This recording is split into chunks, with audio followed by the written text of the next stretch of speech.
Olá, tudo bem?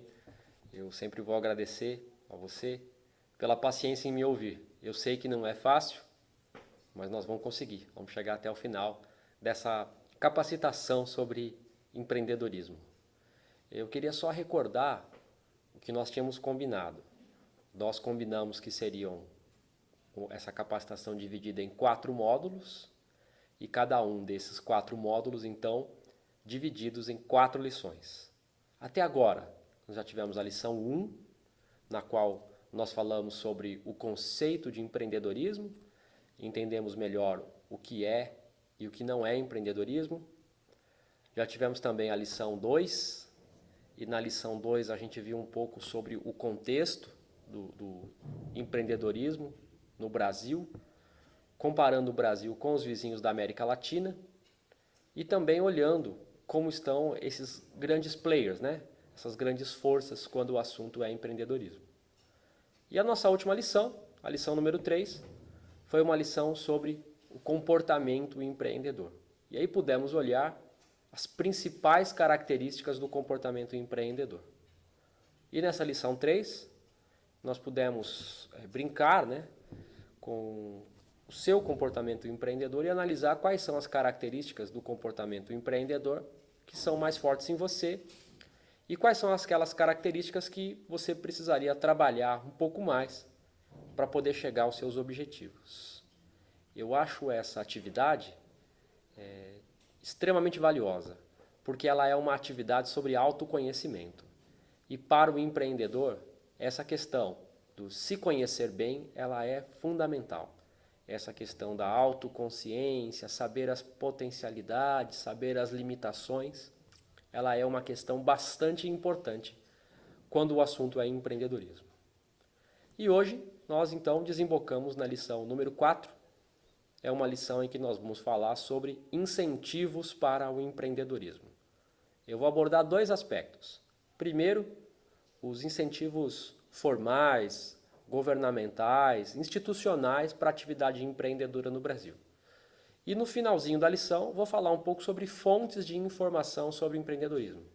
Fontes para que no cotidiano você possa consultar e se informar melhor sobre o assunto. Então, antes de começar a lição, eu só queria conversar um último ponto com você. Eu tenho para mim o conceito de que o empreendedorismo é uma forma de arranjo econômico. Vou explicar a minha visão sobre arranjo econômico. Arranjo econômico é toda forma de sobrevivência.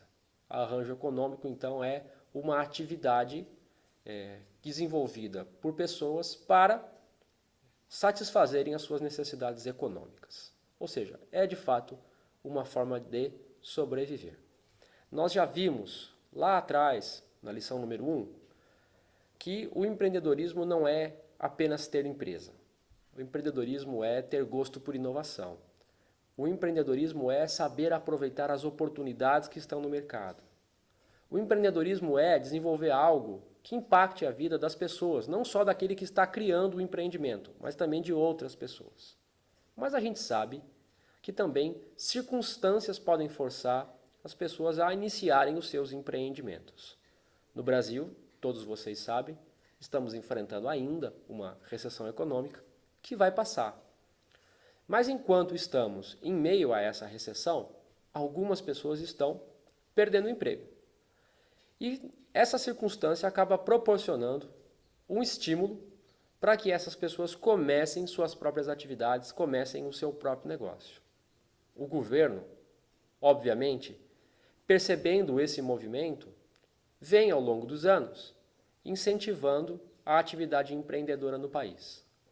O Brasil, todo mundo sabe, é acusado de ser um país muito burocrático. E o governo veio, ao longo dos anos, reduzindo o volume de burocracia para que alguém possa começar o seu pequeno empreendimento. É sobre isso que nós vamos falar hoje à noite. Eu vou falar especialmente sobre o microempreendedor individual, que é uma modalidade empresarial que serve como porta de entrada para muitos empreendedores de primeira viagem. Então, além de falar sobre esses incentivos oferecidos pelo governo, e muitas vezes a gente critica o governo, mas tem horas que a gente precisa reconhecer as coisas que são positivas. E eu acredito que a redução da burocracia para abertura de empresa no Brasil hoje é um ponto a ser enaltecido. Mas além de falar sobre isso, então, no final da lição, eu vou trazer algumas coisas sobre fontes de informação que você pode acessar para adquirir mais conhecimento e desenvolver mais competências empreendedoras. Vamos falar sobre portais governamentais, vamos falar sobre o Sebrae, vamos falar até sobre fontes de informação de organizações privadas, como a Endeavor. Mas isso ao longo da lição. Então eu espero que você esteja ainda animado para continuar essa viagem, nessa capacitação sobre empreendedorismo e me acompanhar. Vamos lá então? Muito obrigado.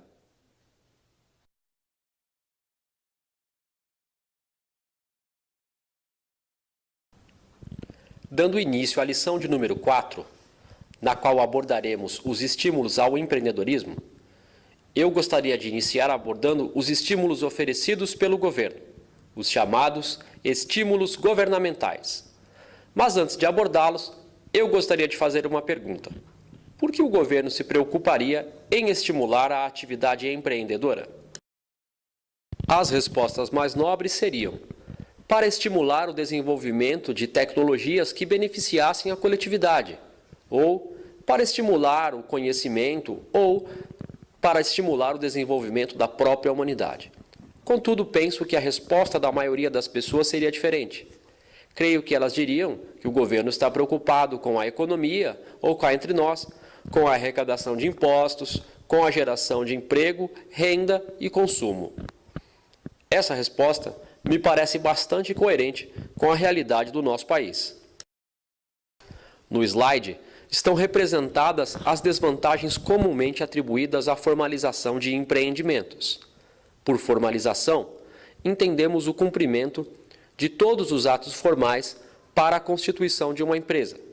No senso comum, disse que é mais vantajoso ter um negócio informal, haja vista que a formalidade traria consigo certas desvantagens, tais como a obrigatoriedade de pagamento dos tributos, a obrigatoriedade de se registrar os empregados e a vulnerabilidade à fiscalização do governo, entre outras coisas.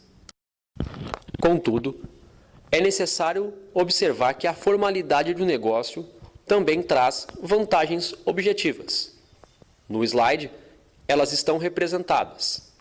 Por exemplo, para atender a um grande cliente, que irá lhe exigir uma nota fiscal, a formalidade será necessária. Outro exemplo, para fornecer produtos e serviços à administração pública, o seu negócio também vai precisar ser um negócio formalizado. Se você não tiver o seu negócio formalizado, pode haver riscos de você receber os órgãos de fiscalização. E, por fim, um outro exemplo de vantagem é que, pagando os custos do seu negócio, você realmente consegue aferir a capacidade empresarial verdadeira do negócio. A porta de entrada para muitos empreendedores que desejam sair da informalidade, ou seja, constituírem formalmente seus próprios negócios, é o chamado microempreendedor individual. Aqui estamos no portal do empreendedor, na internet, onde o empreendedor pode saber mais informações sobre o MEI. Nesse slide, ainda no portal do empreendedor, já estamos dentro da página do microempreendedor individual. E aqui o empreendedor pode encontrar uma série de informações, tais como quais são as atividades permitidas, quais são as vantagens do microempreendedor individual, quais seriam seus deveres, entre outras informações. No slide estão resumidas algumas características do microempreendedor que são importantes de serem conhecidas. A primeira delas é que o microempreendedor individual é uma constituição empresarial que abarca um grande número de atividades. O microempreendedor individual pode faturar até R$ 81 mil por ano. Note, enquanto nós estamos tendo essa discussão, a legislação do microempreendedor está sofrendo alterações e o limite teto de faturamento de até R$ 60 mil por ano foi elevado para R$ 81 mil. O MEI também tem a possibilidade de que o empresário tenha até um funcionário. A abertura da empresa é gratuita. O empresário tem direito ao Cadastro Nacional das Pessoas Jurídicas, sua inscrição estadual e municipal. Ele poderá emitir notas fiscais para prestação de serviços e venda de mercadorias. Ele terá isenção dos tributos nacionais, tais como Imposto de Renda, PIS, o COFINS, IPI e a Contribuição Social sobre o Lucro. Além disso, o microempreendedor individual tem, garantido por lei, 1 ano de assistência contábil gratuita. Note, apesar de estar isento dos tributos nacionais, o MEI precisa fazer o recolhimento de certos impostos, impostos mais simples, impostos mais baratos, o que viabiliza a sua atividade empreendedora. É claro que, se o negócio der certo, você pode ir para outras modalidades empresariais. Você pode ir, por exemplo, para o ME, que é o chamado microempresa. Mas existem outras modalidades com limite de teto de faturamento superior ao do microempreendedor individual. Agora falaremos sobre outras fontes de estímulo, além das fontes governamentais. O SEBRAE é certamente uma das fontes mais conhecidas. Embora o estímulo não seja de forma econômica, o SEBRAE apoia empreendedores de diferentes formas, especialmente através da capacitação. Para quem não conhece o SEBRAE se define da seguinte maneira: o Serviço Brasileiro de Apoio às Micro e Pequenas Empresas é uma entidade privada que promove a competitividade e o desenvolvimento sustentável dos empreendimentos de micro e pequeno porte, aqueles com faturamento bruto de até 3,6 milhões de reais. O SEBRAE oferece então apoio para micro e pequenas empresas que já existam ou que estejam surgindo. O termo para novas empresas em crescimento é startup. Muitas pessoas acreditam que o termo startup serve apenas para fazer referência a empresas do setor de tecnologia. Contudo, como podemos ver, startup significa um grupo de pessoas trabalhando com uma ideia diferente, que aparentemente poderia fazer dinheiro. Então, se você está pensando em lançar um novo negócio, seja um site de vendas online ou uma barraquinha de cachorro-quente, estamos falando de um novo empreendimento, portanto, uma startup. Um outro termo da moda, além de startups, é o termo incubadoras. Incubadoras servem para estimular o surgimento de empresas. Elas apoiam essas empresas antes que elas cheguem de fato ao mercado. Na etapa de incubação, o empreendimento é estudado e o plano de negócios da empresa é melhorado, para que quando vá de fato ao mercado, não sofra tantas adversidades. As incubadoras trabalham com empresas desempenhando diferentes funções. No slide você pode encontrar alguns exemplos dessas funções desempenhadas pelas incubadoras. Por exemplo, uma incubadora poderia ajudar uma empresa ainda em desenvolvimento a melhorar a modelagem de seu negócio, ou, por exemplo, pôr em ordem as finanças e a contabilidade ainda na etapa de planos.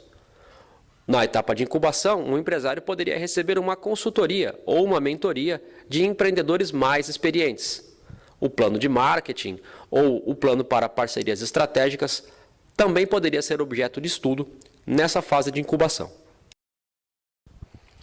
No slide, você está vendo agora exemplos de benefícios gerados pelas incubadoras. Ainda na fase de incubação, as empresas recebem essa orientação. E isso pode resultar em geração de empregos, geração de riqueza, incentivo à inovação tecnológica ou mesmo estímulo à atividade industrial, entre outros exemplos.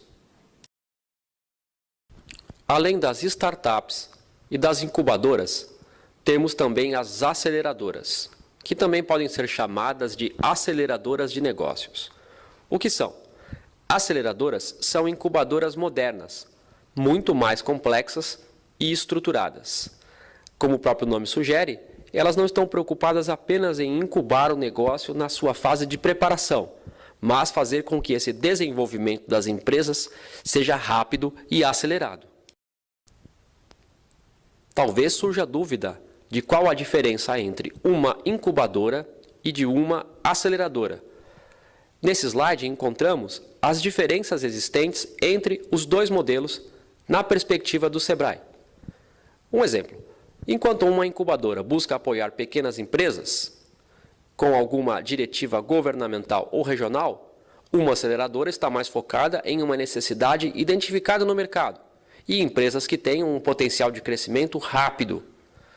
Outro exemplo, enquanto aceleradoras são fortemente apoiadas em sessões de mentoria, seja palestras ou conversas pessoais entre um empreendedor e seu mentor, as incubadoras são fortemente baseadas no modelo tradicional de consultoria. Vejam então que estamos falando de dois modelos distintos. Um modelo mais ligado a interesses governamentais e a interesses macroeconômicos. Já uma aceleradora está focada em um negócio específico e em atingir o melhor resultado possível com essa atividade de aceleração. E para encerrar a lição 4, vou deixar para vocês uma lista de endereços de portais na internet, onde vocês podem encontrar muitas informações sobre empreendedorismo. Com isso, quero deixar claro que na web há uma fonte inesgotável de informações sobre a atividade empreendedora. Essas informações são atualizadas cotidianamente. Então, se você quiser estar bem informado sobre a atividade empreendedora, vai precisar visitar algum desses portais. No arquivo anexo, você encontrará esses links todos preparados, apenas para clicar, acessar e conhecer mais sobre empreendedorismo.